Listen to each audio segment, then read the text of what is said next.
Okay, cool. I'm Aaron Luke, the lead product manager for USD on Nvidia Omniverse. Before that, I was on the USD team at Pixar. And this is Nick Porcino. Hey, I'm at Pixar for some years now. Before that, Apple and ILM and other places. And I'm on the USD team, and I'm the co-chair of the course specification working group with Aaron. Yep. So yeah, partners in crime. All right. So we'll be switching off at various points. Gangster style. Yeah. Okay, so the agenda for today, we're going to talk a little bit more about that liaison relationship between ASWF and AOUSD and some of the cross-pollination that's already happening there. Nick's going to talk about what we're doing in course specification working group and the progress that we're making there and the roadmap we have ahead. I'll talk about what's next on deck with materials working group in AOUSD, and then I'll close on, in particular, activities in USD assets subworking group that I think are particularly interesting that are going to, again, cross-pollinate across more than beyond ASWF and AOUSD, and probably even beyond that as well. And then hopefully we'll have some time for Q&A from there. So to refresh, for folks who might not be familiar with OpenUSD, it's a technology invented by Pixar to assemble all the great virtual worlds that you see in Pixar feature films and be able to aggregate 3D content across all these different applications that you can see in the middle here, and ever-growing set of digital content creation tools that speak USD. It's also, as part of what we've been doing at Nvidia Omniverse, we've been also helping USD grow across other industries beyond media entertainment, and particularly here you see this industrial digitalization use case there. So AOUSD is part of a larger USD ecosystem. In particular, we're partnering with a lot of other standards bodies, other open source communities, and in particular today with ASWF, with the liaison relationship. Concretely, if you're an ASWF working group participant, with this liaison relationship, you can now represent your working groups in AOUSD working groups, even if your company is not an AOUSD member. And so this was where we'll get a lot of that great cross-pollination in terms of shared projects and open discussions, lots of good stuff on the roadmap there.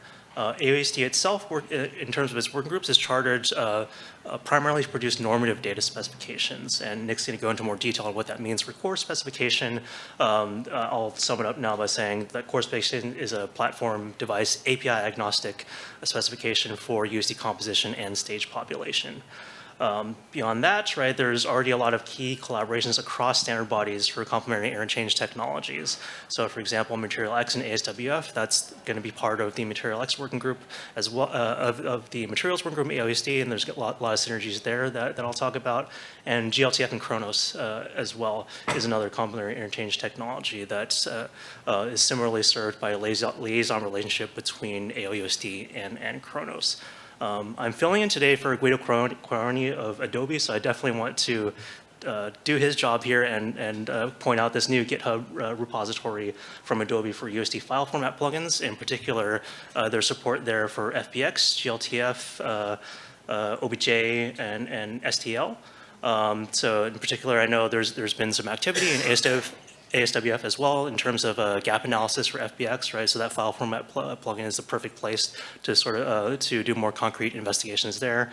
And certainly glTF is something that I think AOUSD and ASWF and Chronos will probably all collaborate on in that file format plugin to combine, kind of Voltron all of the other USD glTF interop solutions that are out there into a shared place. And again, keep performing gap analysis to assess and evaluate and disambiguate gaps between different interchange technologies, material models, and so on. Okay, I'll hand it off to Nick to talk about course spec. All right. Switch microphones.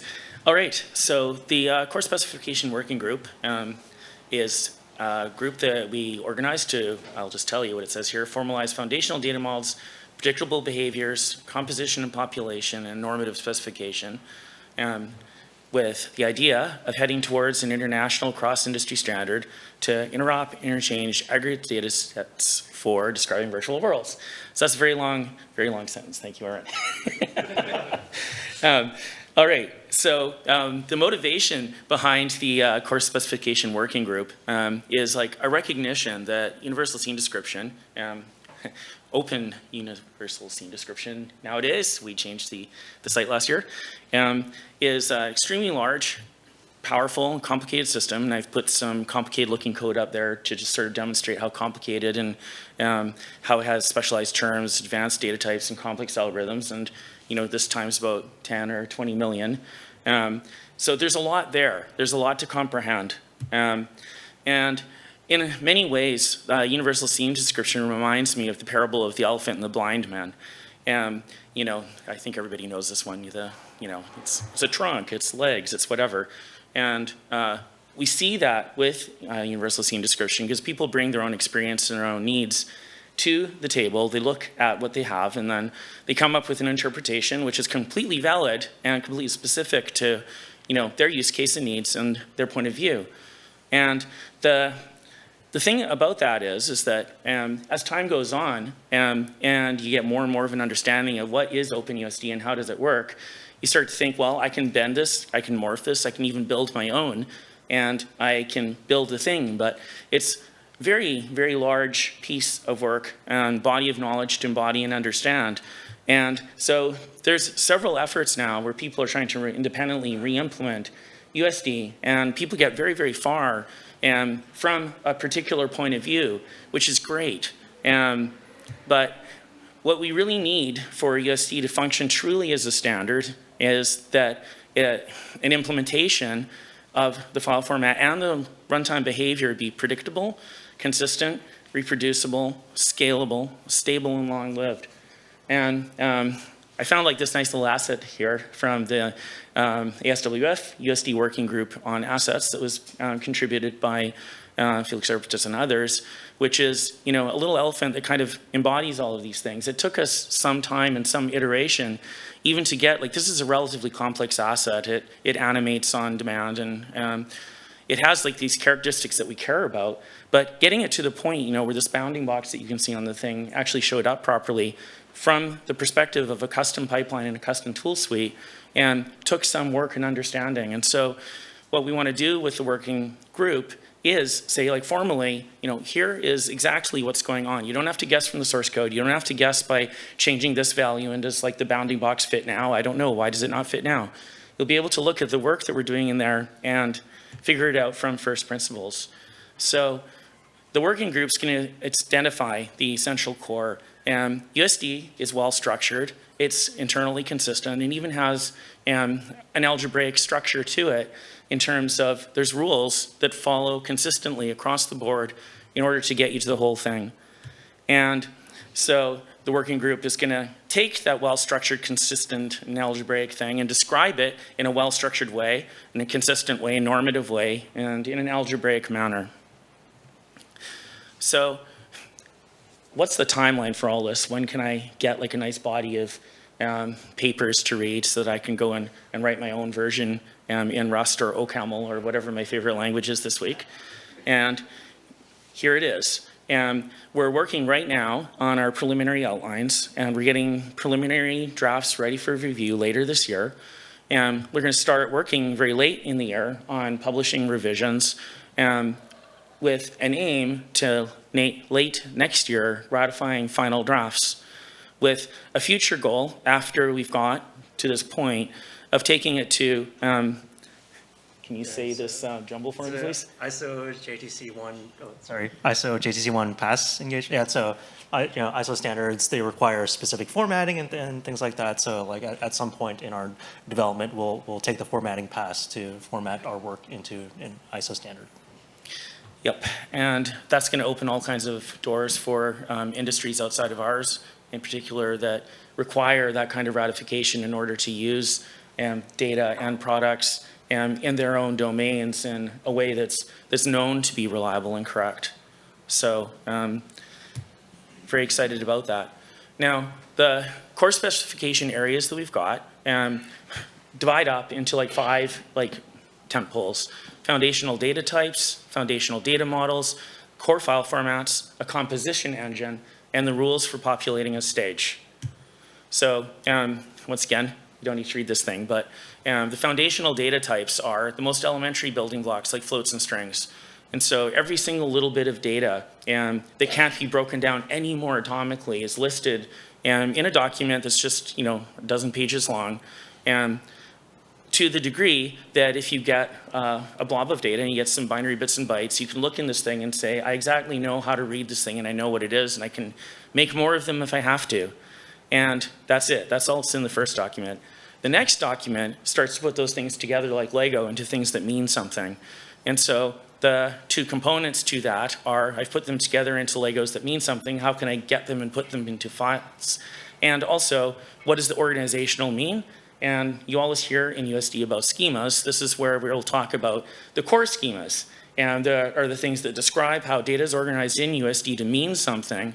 And then when you make your own schemas, you take these schemas, you can compose them further and to specialize for your domain, your interest in your product. And because the thing is hierarchically organized like this in relative terms all the way down this stack of concepts, it means that your data will be portable.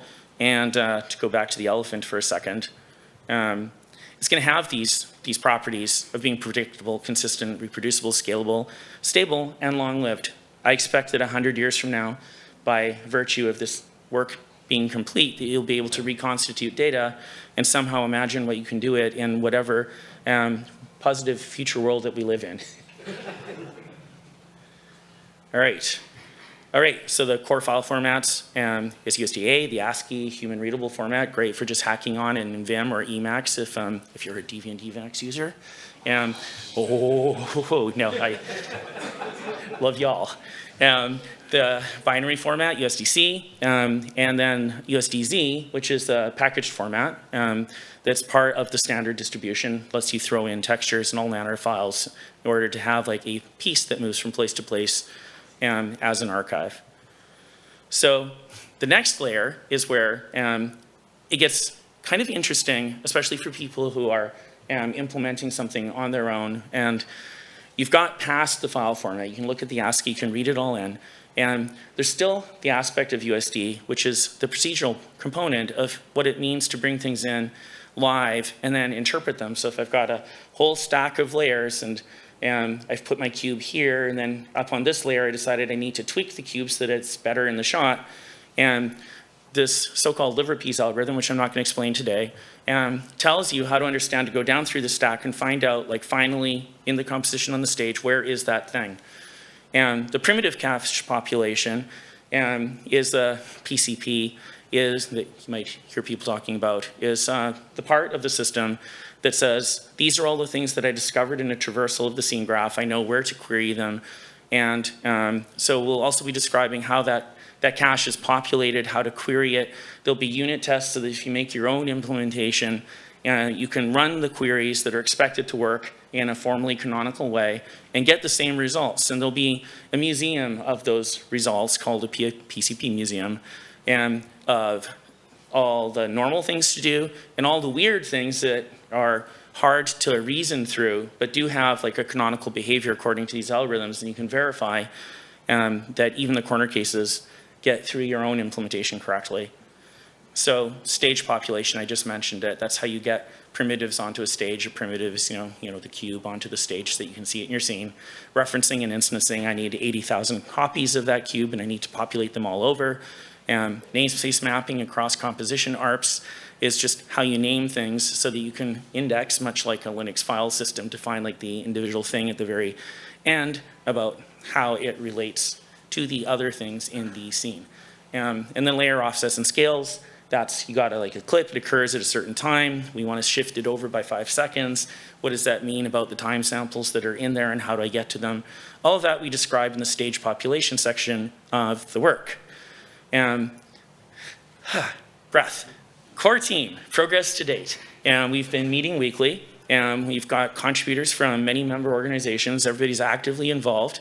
Every time I log on, I wonder, are we going to have one less person? But no, I think we're still getting more people because just finding things normatively and algebraically is like really interesting and exciting, and it's attracting volunteers like crazy. So thank you.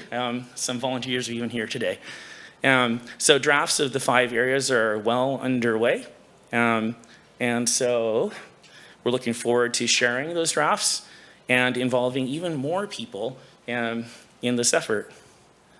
So maybe I'll hand it back to you for the... Okay, yeah. Yeah, to this sum one. up on the core spec, right? So these are normative abstractions, but we do intend to provide informative sections with like implementation details that are that help implementers make sense of the normative statements, right, in some sort of concrete way. It's all based off of existing code and docs that are in Pixar GitHub now.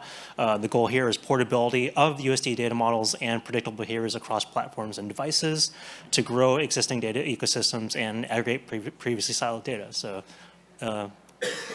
rolling right off of what Phil said earlier. Now, this approach to specifying canonical data models and predictable runtime behavior, right? It scales to pretty much everything we want to specify in USD. So this foundation of the core spec is just sort of the beginning, right, of this layer cake that will spiral out from here, right? So the foundation is like, okay, how do you compose and populate a stage, right? And that's not even about, again, the schemas here, the semantics are just what it means to populate that. It doesn't say anything about how to draw it, or even that it's aware that's even geometry, right? So the next level up in the layer cake is the composed data, where meshes and materials, those kind of things can get specified, right? And those things can kind of normatively reference the core specification as to how you would compose multiple mesh data together, for example. Like in the classical, hey, I have my mesh at rest in this layer, and then I have my animated mesh in these other layers, right? And so you can normatively reference the foundation for how that gets resolved.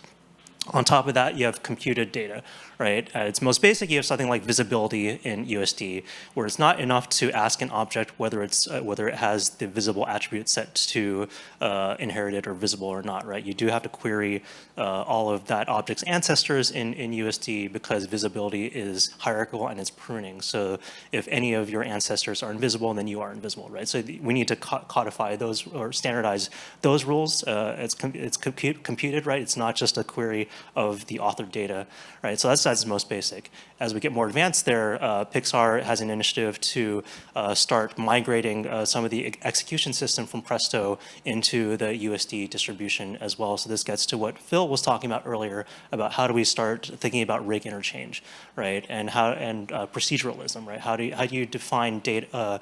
What are the data models to be able to define inputs to potentially custom computations, right? The things that rigs do today, and so that's where we get further out into the layer cake. But it is part of the roadmap, and it's going to take the same approach that we take in core spec in terms of, okay, what are the data models, what are the behaviors. So next up on deck is the materials working group. So the call for participation went out this week. The charter has been approved by the steering committee. The chair is going to be Jonathan Stone from of Lucasfilm Material X. The vice chair is here, Anders Langlands, as well from Nvidia. The first deliverable of this working group in the charter is the USD material interchange specification, which will specify a standard set of pattern and BSDF nodes for a Material X standard library and mapped up to USD shade. And so this will be a very close collaboration with the working groups for Material X and ASWF. Lastly, I really want to call attention to what for me is really kind of a linchpin of the whole community is this assets sub-working group within ASWF.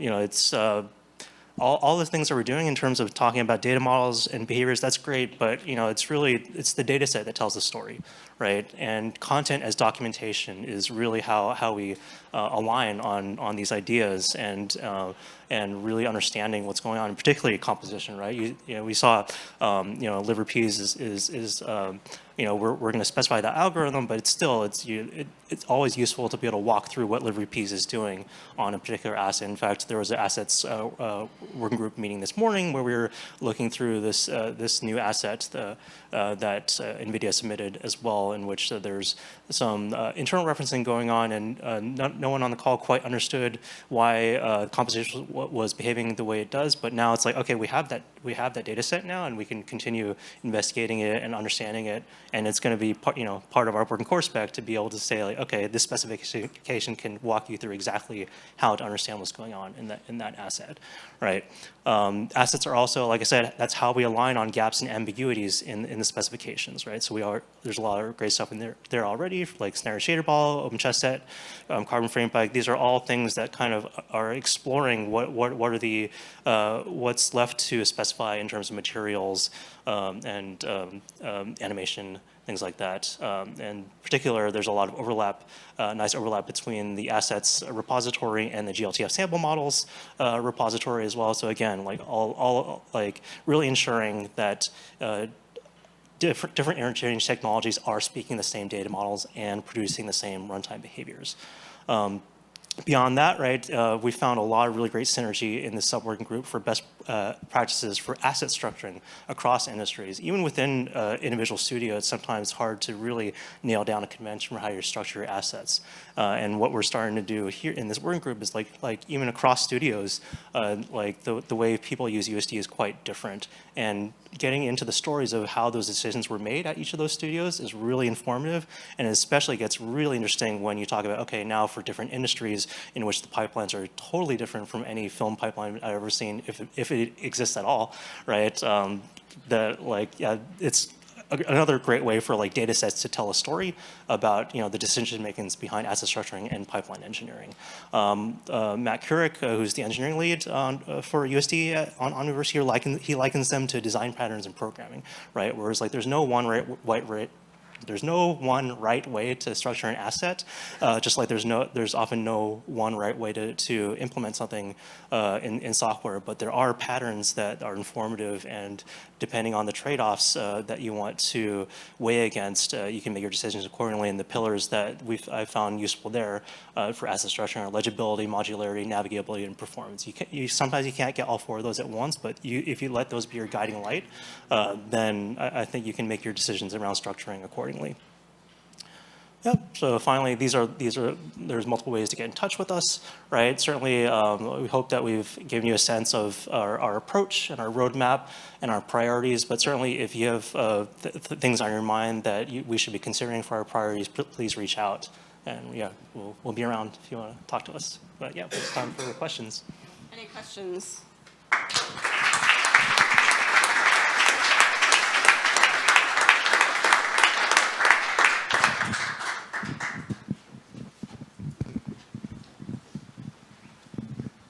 Yeah, I'm just kind of curious, as you've sort of transitioned from the heart of USD being an implementation to trying to think of it all in terms of standards. I'm wondering if you have any words of wisdom on like, what have you decided that needs to be changed because like you hadn't thought it through the first time, or like, what do we have to look forward to as the standard congeals that might be different from what people have in their mind about USD currently? Do you have an opinion? You mean change in the current implementation, or like yeah? I'm leaving it. Oh, gotcha. Yeah. I feel like the metrics discussion that we had this week is the most interesting one around that, right? So metrics is an area that's sort of it's actually not part of core specification at all. Right now, it's part of the geometry schema in USD, right? But it specifically does not have any runtime behavior associated with it. You can annotate your USD content with an up axis and a meters per unit, but that doesn't have any effect on what happens in the runtime. And so it's not part of core, certainly not part of the roadmap in Core Spec 1.0 for us to say anything about that. But as we were talking about it more this week, we were realizing that this problem of metrics is about way more than geometry, and so we were originally thinking that when we start up a geometry working group, that is where metrics should be worked out, and then as we were talking about today, like no, even geometry might not be the right place to think about how units affect lighting and physics and color, and you're thinking even like temporal units in there, right? And so yeah, so things like that are I think not changes per se, but like scoping. Scoping is always the first exercise, right? And the scope for metrics is a tricky one, but I think we're veering in the right direction there in terms of, okay, we'll really need to consider all of those domains. and I'd like to have a go as well. Yeah. Which is to tell a little bit of a story on behalf of Brett Levin, which is that the work on OpenUSD has already gone through many iterations through the history of Pixar and its foundational scene graph technology. And the Liverpease acronym came from a study that he did with others on the actual thing that Presto or MV30 is doing at the time, which was, okay, we have all like these fascinating behaviors and effectively business logic that describes how things are composed onto a stage, and these things happen in a consistent way and they meet the expectations of the artists. And I think there was sort of an intuition that there is actually a structure there or an algebraic entity that could be identified. And he did this thing as a literate programming exercise, very much in the vein of like, physically based rendering, the book, where he was like, well, what if I write like this literate explanation of what's going on with like some Python code that goes on the side that actually implements the algorithm, so I can throw in data that we've got from Brave or whatever the movie, I think it was Brave. Yeah, it was Brave. And get the same results, but do it through this thing that you can read as English that works through the whole composition. And so he did that, and the thing that kind of emerged was that there was actually a structure there. It wasn't exactly what anybody thought because there was a lot of heuristic, you know how it is. There's a lot of heuristic things that were in the moment the right thing to do. But he was able to, by studying this and iterating it, like I've got a directory with like 100 different iterations of this thing, I think, where he reduced it sort of conceptually and procedurally and incrementally into a small algorithm. And that algorithm gave the tool to the team to study what was going on. And it wasn't even Liverpease at the time. It was something unpronounceable. You were there, you probably know. Yeah, I think it was like Verpease. See? Can't even pronounce it. That tells you something, right? Flurps. Flurps. And so they realized that we can structure things, we can reduce a couple of concepts, and then that's where the algorithm came out. And I think that, it's almost sort of like a fractal reduction through like self-similarity goes on there. And I think the same thing will happen by extension through this exercise, because that exercise has been done once already to collapse some chaos into order, and I think we're going to do it again. And I expect, and I haven't particularly seen it yet, that we're going to find patterns that are there, and we're going to go, oh, hey, take these three things, they become one, and we can use the same pattern everywhere, and it means the same thing everywhere. I think actually we've seen some of that around the treatment of UTF-8, in that there were slight differences on like how paths were interpreted in different contexts, and we're like, well, do they have to be different? Yeah. And so I think we've already seen like the glimmer of that kind of further simplification. So yeah, end of story. Yeah. Any other questions? Okay, thank you. All right.